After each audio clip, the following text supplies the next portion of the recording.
Middle East ఉద్రిక్తతలు, Hormuz మూసేసిన Iran, సీన్లోకి యుఎస్ జెట్స్, మిలిటరీ డ్రిల్స్ తో ఇరాన్ కౌంటర్. ఇరాన్ నిజంగానే హర్ముజ్ జలసంధిని మూసేస్తుందా?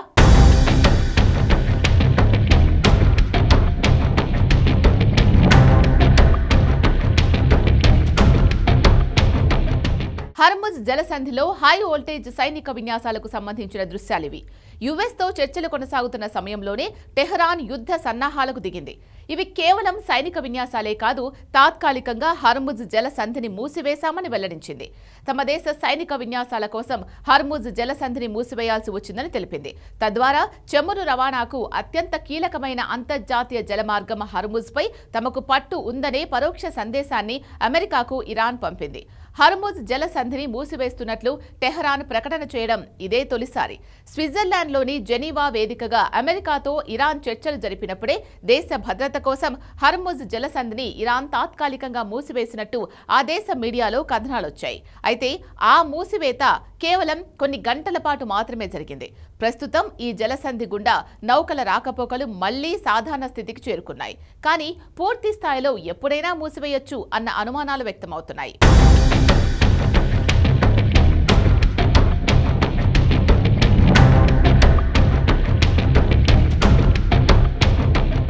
మరోవైపు అమెరికా కూడా వెనక్కు తగ్గడం లేదు.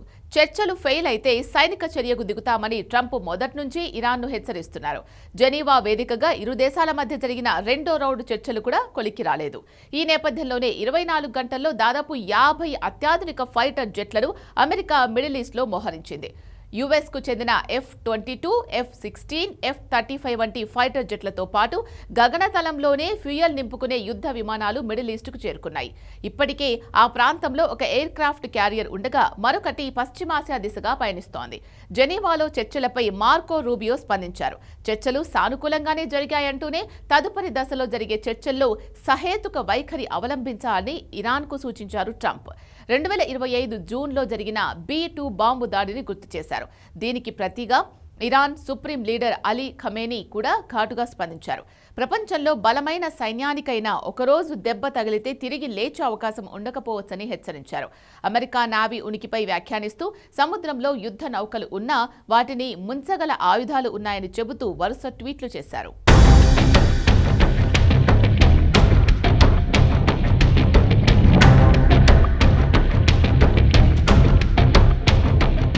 ఇదంతా ఓకే, కానీ ఇరాన్ నిజంగా హర్ముజ్ జలసంధిని మూసేస్తుందా అన్నదే ఇప్పుడు అసలు ప్రశ్న.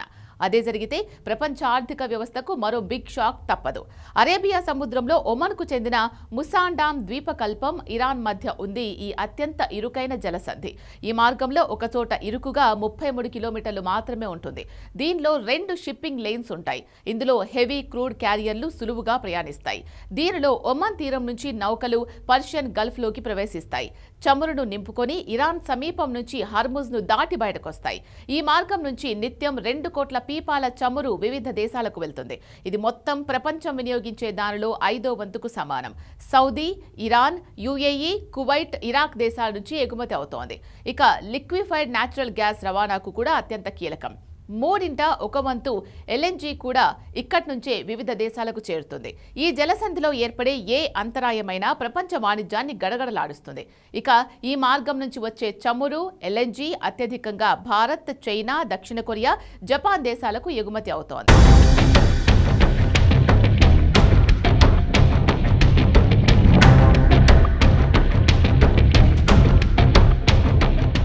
భారత్ అవసరాలకు వాడే చమురులో 40% ఈ మార్గం నుంచే రవాణా అయ్యేది. Iraq, Saudi, UAE, Kuwait, Qatar నుంచి మనం దిగుమతి చేసుకుంటున్నాం. భారత్ వినియోగించే ఇంధనంలో 90% వివిధ మార్కెట్ల నుంచి దిగుమతి చేసుకుంటున్నాం. ఈ క్రమంలో హర్ముజ్ జలసంధి మూసుకుపోతే ప్రత్యామ్నాయ మార్గాలు వెతుక్కోవడంతో పాటు ట్రాన్స్పోర్ట్, ఇన్సూరెన్స్ ఖర్చులు భారీగా పెరుగుతాయి. దీంతో దేశీయంగా పెట్రోల్, డీజిల్, LNG ధరలకు రెక్కలు రావడం ఖాయం. అయితే ఈ సంక్షోభాన్ని ఎదుర్కోవడానికి దేశీయ అవసరాలకు సరిపడా చమురు నిల్వలు ఉన్నట్లు ప్రభుత్వ వర్గాలు చెబుతున్నాయి. పైగా భారత్ ఇప్పుడు కేవలం మధ్య ప్రాచ్యంపైనే కాకుండా రష్యా, అమెరికా, బ్రెజిల్ నుంచి దిగుమతులను పెంచింది. ఈ దేశాల నుంచి వచ్చే ముడి చమురుకు హర్ముజ్ జలసంధితో సంబంధం లేదు కాబట్టి ఈ ప్రభావం అంతగా మన దేశంపై పడకపోవచ్చని విశ్లేషకులు చెబుతున్నారు.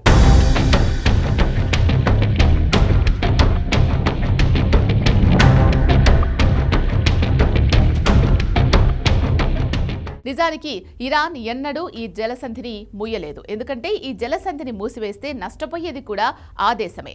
టెహ్రాన్ ఉత్పత్తి చేసే చమురులో 80% చైనా కొనుగోలు చేస్తుంది. ఈ నేపథ్యంలో హర్ముజ్ను మూస్తే దాని ఆర్థిక వ్యవస్థ మరింత దిగజారుతుంది. కాబట్టి ఆ సాహసం అస్సలు చెయ్యదు అనే నివేదికలు చెబుతున్నాయి.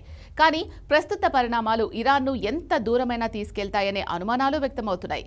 యురేనియం శుద్ధి నిలిపివేతతో పాటు బాలిస్టిక్స్ క్షిపణులను తయారు చేయడానికి వీల్లేదని అమెరికా స్పష్టం చేస్తోంది. అవే కాదు, ప్రాంతీయ జోక్యం అంటే యొమన్, లెబనాన్, పాలస్తీనా వంటి దేశాల్లో ఉన్న సాయుధ గ్రూపులకు ఇరాన్ ఇస్తున్న మద్దతును పూర్తిగా నిలిపివేయాలి అంటోంది. అందుకు టెహ్రాన్ ససేమిరా అంటోంది. అవసరమైతే అమెరికాతో యుద్ధానికైనా సిద్ధమే కానీ మీ ఒత్తిళ్లకు తలొగ్గేది లేదంటోంది.